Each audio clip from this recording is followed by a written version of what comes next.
Hi ළමයි මං ආයිෂුට පණිවිඩයක් කියලා යන්න ඔයාලට. මගේ නම සඳලි. මං ඉන්නේ කුවේට් රටේ. මං ආපු ඒජන්සිය නම තමයි ශියාර ලංකා ඒජන්සිය. ශියාර ලංකා ඒජන්සිය කියන්නේ මාර්මෝද ඒජන්සියක්. ඔයාලා බය නැතුව ඒ ඒජන්සියට පොත බාර දෙන්න වගකීමක් තියෙන නිසාමයි මං කියන්නේ පොත බාර දෙන්න කියලා.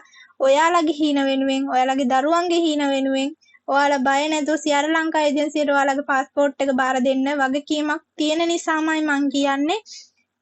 මට හම්බෙච්ච ගේත් හරිම හොඳයි. මං එක්ක ආපු අනිත් 5 දෙනාට හම්බෙච්ච ගේත් හොඳයි. ඔය ඒජන්සියෙන් ගිය හැමෝටම හරිම හොඳයි කියලා, ගෙවල් හොඳයි කියලා ඒ හැමෝම කිව්වා. ඒ සමහර කට්ටිය දැන් අවුරුද්දක ඉවර වෙලා ආයෙ ලංකාවට ගිහලා ආයෙ ඔෆිස් එකටම පාස්පෝර්ට් එක බාර දීලා ආයෙත් යනවා කියන්නේ මාරම හොඳ ඒජන්සියක් නිසා තමයි. සමහර ඒජන්සි වල කට්ටිය ගෙනල්ලා මේට දාලා අවුරුද්දක ඉවර වෙනකන් සමහර කට්ටිය ගෙවල් මාරු වෙවි ඉන්නවා. ඒත් ශියාර ලංකා ඒජන්සියේ කිසිම කෙනෙක් ආපු පළවෙනි ගෙවල් වලම තමයි ඉන්නේ. කවුරුත් දෙවෙනි ගෙවල් වලට මාරු වෙලා නැහැ. මාත් ඉන්නේ පළවෙනි ගෙදර.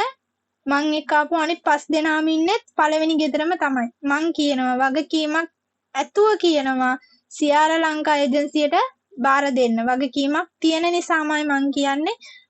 පරක්කු වෙන්න එපා. ඔයාලගේ හීන වෙනුවෙන් ඉක්මනට ශියාර ලංකා ඒජන්සියට ඔයාලගේ පොත බාර දෙන්න. අදටත් සර් හොයලා බලනවා. ඔෆිස් එක ලොකුම ඔෆිස් එක තියෙන මාවනැල්ලේ අලුතෙන් එකක් ඕපන් කරලා තියෙනවා පොළොන්නරුවේ. ඔයාලට ඒ කැමති ඔෆිස් දෙකකටම යන්න පුළුවන්. මං සර්ගේ නම්බරේ පාලින් දාලා තියන්නම්. හැබැයි මං කියන්න ඕන එක දෙයක්.